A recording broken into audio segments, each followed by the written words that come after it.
Guys, ini ada konsep lucu aku baru baca. Ada seseorang di luar sana yang membuat chart, gimana aku mengartikannya bahwa seluruh perjalanan entrepreneur ataupun intrapreneur di dunia ini semua sama. Mati nggak lu? Scary. Scary. Nah, di video kali ini aku akan ngebahas 5 journey entrepreneurship ataupun intrapreneurship berdasarkan revenue atau omset.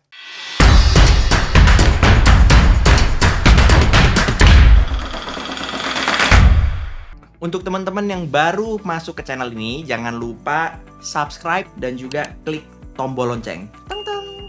Aku akan ngebahas semua yang berhubungan dengan entrepreneurship ataupun intrapreneurship. Jadi guys, ceritanya aku baru belajar nih dari seorang mentor atau seorang guru atau seorang coach di Amerika Serikat sana yang namanya adalah Dan Lok, ya kan? Dia adalah seorang milioner di US. Dia memiliki program namanya adalah Dragon 100. Dan di situ dibahas konsep Dragon 100 Path.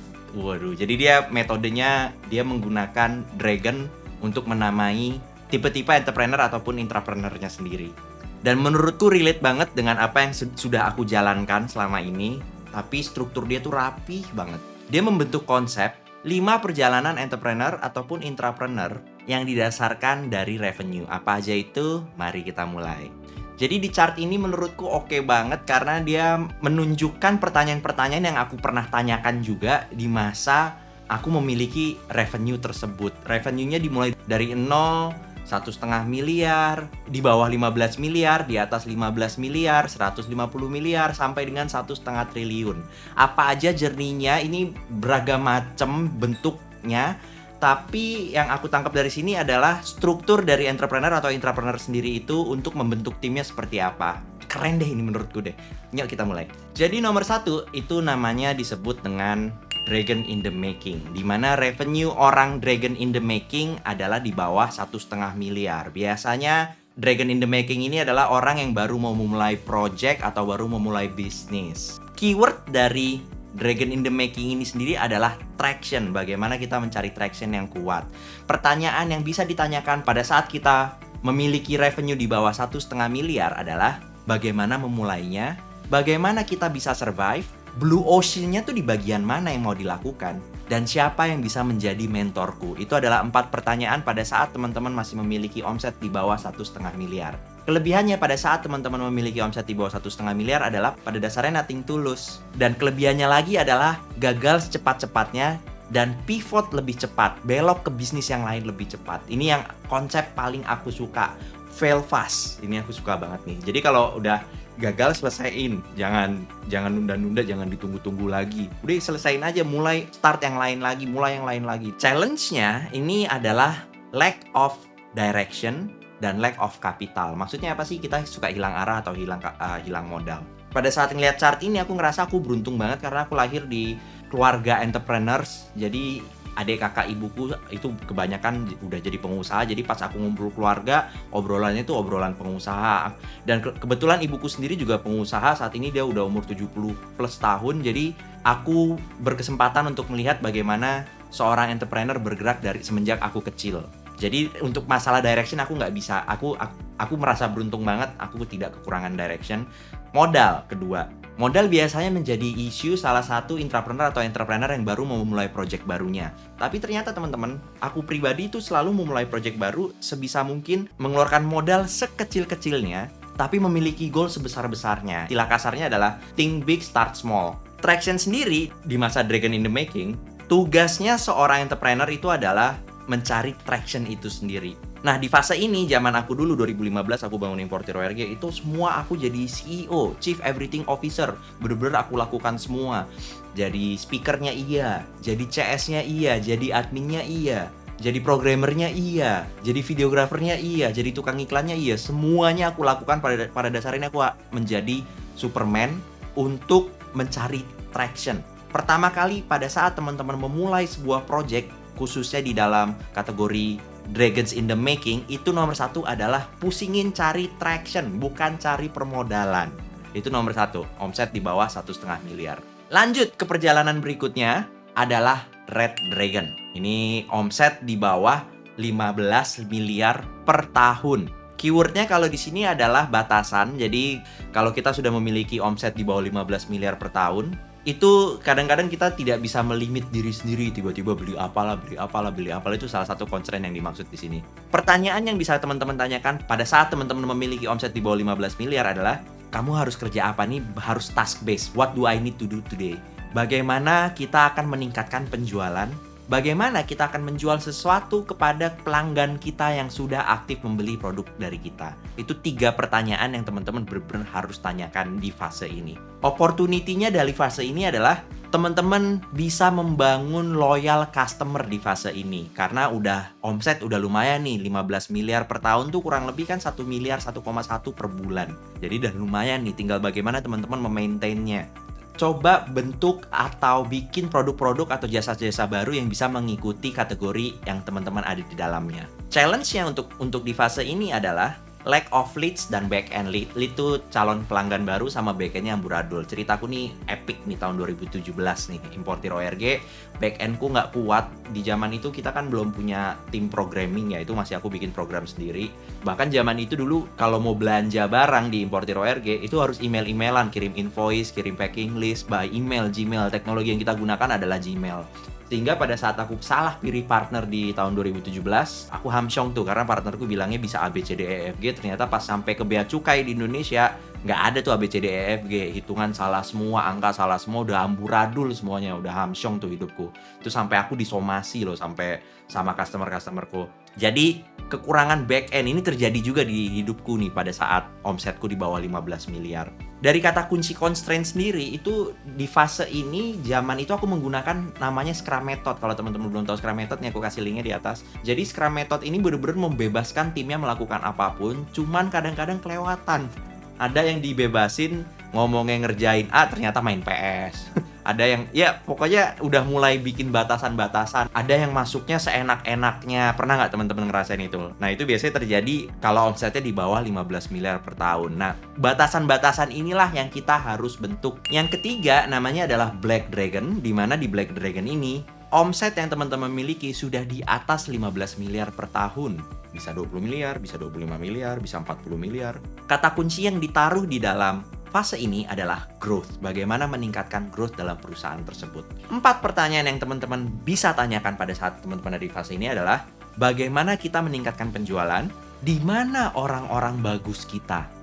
Di manakah kita bisa menemukan orang-orang bagus untuk dimasukkan ke dalam tim kita? Kita dari ngomongin tim nih, beda nih dengan konsep sebelumnya. Ketiga, bagaimana kita mengimplementasikan proses ataupun struktur di dalam perusahaan tersebut. Yang keempat, bagaimana kita menciptakan culture di dalam perusahaan tersebut agar orang-orang bagus bisa betah di dalamnya menjadi entrepreneur, membantu sang entrepreneur untuk membantu orang lain di luar sana. Opportunity di sini adalah teman-teman harus bisa pinter mendelegasikan waktu. Di sini udah managerial skill-nya benar-benar dipertanyakan di titik ini.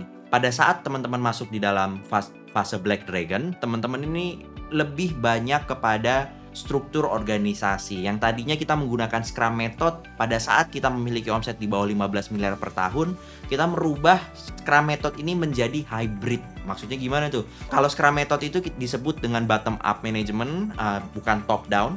Kita menggabungkan dua itu. Aku sendiri memiliki tim backbone itu isinya adalah top down, di mana aku diwakilkan oleh 20 orang di bawahku, dan 20 orang ini membantu tim yang di bawah ini melakukan Scrum untuk kebebasan melakukan inovasi-inovasi terbarunya.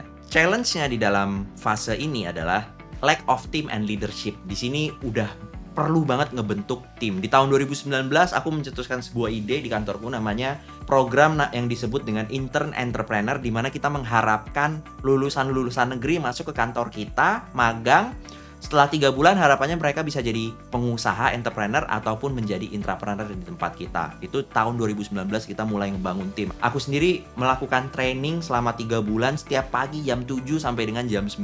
Aku ngajar orang-orang yang masuk ke dalam program intern entrepreneur tersebut. Nah, di sisi growth ini menarik banget kalau kita coba sangkut pautin ke importir ORG. Di tahun 2019 juga, di tahun yang sama dengan intern entrepreneur, kita bekerja sama dengan Alibaba. Lucunya lagi adalah Alibaba yang menghubungi aku, bukan aku mencari kontaknya Alibaba. Ini udah kayak law of attraction banget nih. Nih aku juga kasih link juga nih kalau teman-teman mau tahu law of attraction apa, itu aku banget pokoknya law of attraction.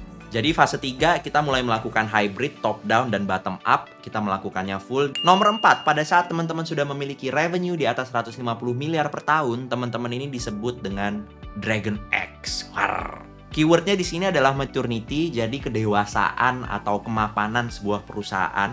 Pertanyaannya ada 4 di sini yang teman-teman harus tanyakan pada saat teman-teman sudah memiliki omset di atas 150 miliar per tahun. Bagaimana teman-teman bisa membangun tim yang benar-benar bisa dihandalkan? Itu nomor 1. Nomor 2 adalah bagaimana kita sebagai leadernya mengempower teman-teman kita untuk menjadi leader-leader baru. Ketiga, bagaimana kita menciptakan leader-leader baru untuk organisasi tersebut. Yang keempat, yang paling sulit sebenarnya nih, bagaimana kita sebagai entrepreneurnya atau intrapreneurnya bisa masih berada di dalam zona entrepreneur atau intrapreneur, yaitu mencari inovasi yang baru. Karena ini biasanya waktu udah kepake banyak untuk ngeset tim lah, untuk ngeset produk lah, untuk ngeset keuangan lah, dan seterusnya. Ini challenge banget nih di dalam 4 pertanyaan tersebut. Nah, opportunity yang teman-teman bisa lakukan di fase ini adalah mulai meng-hire orang yang lebih pinter dari kita. Kayak contoh, aku nggak pinter finance. Kita saat ini, di video ini dibuat, kita ada nge-hire orang ex Sinarmas untuk menghandle finance kita. Aku juga nggak pinter operasional. Saat ini salah satu intrapreneurku namanya Putri Turnip, itu dia megang menghandle seluruh kegiatan shipping kita, mau ekspor ataupun impor. Jadi mereka jauh lebih pinter dari kita, biarkan mereka berada di posisi yang tepat. Karena aku pribadi bukan orang finance, sampai kapanpun kayaknya kalau kasih angka juga aku kayaknya bakalan banyak salah deh. Pada saat revenue teman-teman di atas 150 miliar, itu kedewasaan perusahaannya bener-bener diperkuat. Karena 150 miliar per tahun itu setara dengan 10 miliar per bulan loh. Itu untuk Dragon X. Kita lanjut ke yang terakhir, adalah Infinity Dragon. Infinity Dragon diberikan kepada orang yang sudah memiliki omset lebih dari 1,5 triliun per tahun, atau setara dengan kurang lebih 110 miliar per bulan. Ini kacau nih. Kalau dari sisi ini aku udah nggak punya pengalamannya nih kalau di sini. Ini adalah revenue yang masih kita cari di sini. Keywordnya di sini adalah innovation. Pertanyaannya 2, sebagai entrepreneur atau intrapreneur yang memegang project dan bisa menembuskan sampai revenue 1,5 triliun, cuma 2 nih pertanyaannya. Kamu harus invest kemana? Legacy kamu, peninggalan kamu ke depan tuh apa? Itu 2 pertanyaan yang paling penting pada saat teman-teman sudah menembus revenue tersebut. Buruknya di sini adalah karena sudah terstruktur rapi, ini biasanya top down. Jadi ini bener-bener kayak birokrasi ngomongnya. Orang sudah berbentuk mesin di dalam. Intrapreneur yang ada di dalamnya ini sulit untuk naik karena sudah berbentuk mesin. Kecuali strukturnya yang tadi di Dragon X itu dibentuk bener-bener culture untuk intrapreneur supaya punya leader baru, bikin produk baru, dan seterusnya. Contoh paling gampang kalau di cerita ini, biasanya entrepreneurnya sudah keluar dari organisasinya. Itu adalah Bukalapak. Kalau teman-teman perhatikan, Ahmad Zaki kan dia mengundurkan diri dan menyerahkan posisi CEO kepada orang lain. Dan itu terjadi pada saat sudah unicorn Bukalapaknya. Jadi melihat 5 struktur ini tuh bener-bener kayak relate banget di kehidupan. Itulah tadi 5 perjalanan seorang entrepreneur atau intrapreneur. Teman-teman yang mau mulai bisnis atau mulai project, itu teman-teman bisa lihat plek-plekan dengan chart ini. Karena teman-teman akan menjalankan jalur ini. Nah, biasanya teman-teman yang udah punya omset 15 miliar, lebih dari 15 miliar per tahun, itu kemungkinan besar permasalahan teman-teman itu ada di pembentukan tim. Bener nggak? Bener nggak? Aku juga soalnya dulu. Aku saranin teman-teman gunakan metode intrapreneur dan implement intrapreneurship di dalam organisasi teman-teman. Ini aku kasih video tentang intrapreneurship biar teman-teman lebih kebayang apa sih intrapreneurship.